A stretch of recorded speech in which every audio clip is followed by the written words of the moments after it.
Hello friends, welcome to my channel competition point. So आज हम study कर रहे हैं एक न्यू टेक्नोलॉजी के बारे में, that is hybrid technology used by in electric vehicle.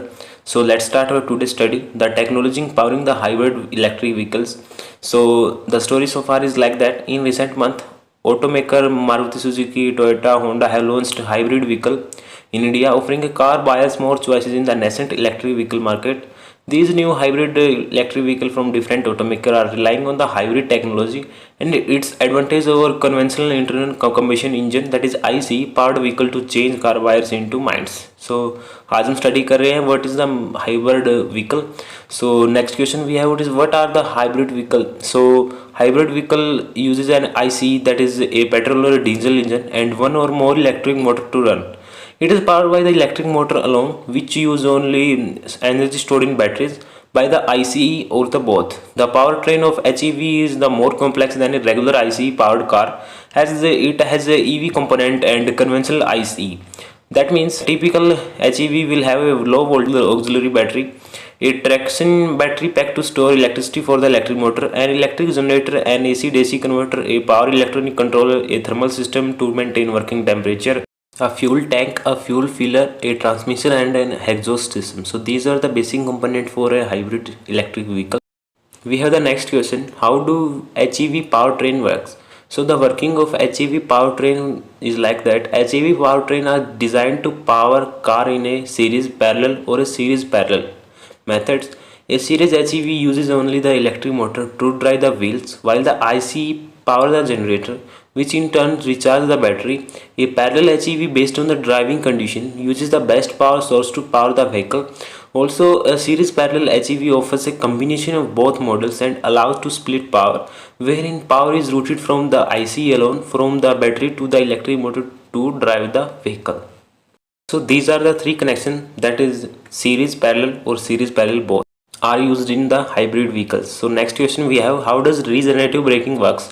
So the regenerative braking system, that is RBS, used in automotive application has several advantages like better braking efficiency in stop and go traffic, which enhance fuel economy and also help in the reducing carbon emission.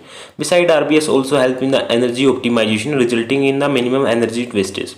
Also, the energy recovery happen in multiple ways. A kinetic system can recover the energy lost during braking and then use the energy to recharge the high voltage battery of the vehicle. ठीक है.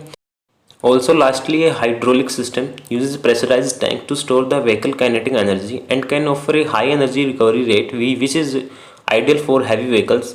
The efficiency of HEVs and EVs will in large part to determined by their ability to recover as much energy as possible while braking with a higher degree of energy recovery, lowering fuel consumption. So we can say that hydraulic system used in hybrid vehicle to pressurize tank to store the vehicle kinetic energy and often give high energy to the hydraulic vehicle. Also, Maruti Suzuki, Toyota, Honda have introduced HEVs with multiple powertrain choices, including self-charging strong hybrid electric vehicles, that is SHEVs, that uses RBS for self-charging the HEVs. As per the study by ICAD, a government testing agency, SHEVs can run 40% of the distance and 60% of the time as an EV with the petrol engine set off. Also, fuel efficiency is a major factor for most of people considering buying a car. Most vehicles with hybrid technology offer better fuel efficiency, more power, and minimum emissions. So these are the advantages of the hybrid vehicles. Also, rail transit can be described as frequent acceleration and braking of trains across many stations. This increases the potential for braking energy recovery using energy storage system, which can recuperate and reuse braking energy from metro cars, further enhancing energy efficiency. So these are the basic points for the hybrid vehicle to be used. Next question is arise that what are the different type of HEVs? So the HEVs can be categorized into micro, mild, and full hybrid vehicles based on the degree of hybridization. The hybrid variants of the Maruti Suzuki Grand Vitara and Toyota's Urban Cruiser Hybrid can be classified as full and mild hybrids. A full HEV will have a larger battery and more powerful electric motor compared with a mild HEV. As a result, a full HEV can power the vehicle for longer distance using just electric mode, whereas a mild HEV can't drive using only the electric motor and use the battery in at traffic light or in stop and go traffic to support the IC. Micro hybrid do not offer electric torque assistance as they lack an electric motor, but they have an ideal stop-start system and energy management function. Full HEV offers better fuel economy. So these are the basic point for the types of the HEVs which are used in the day-to-day hybrid vehicle by the companies like Honda, Toyota, etc. So compared with the other two type of HEVs, but they also cost more than them.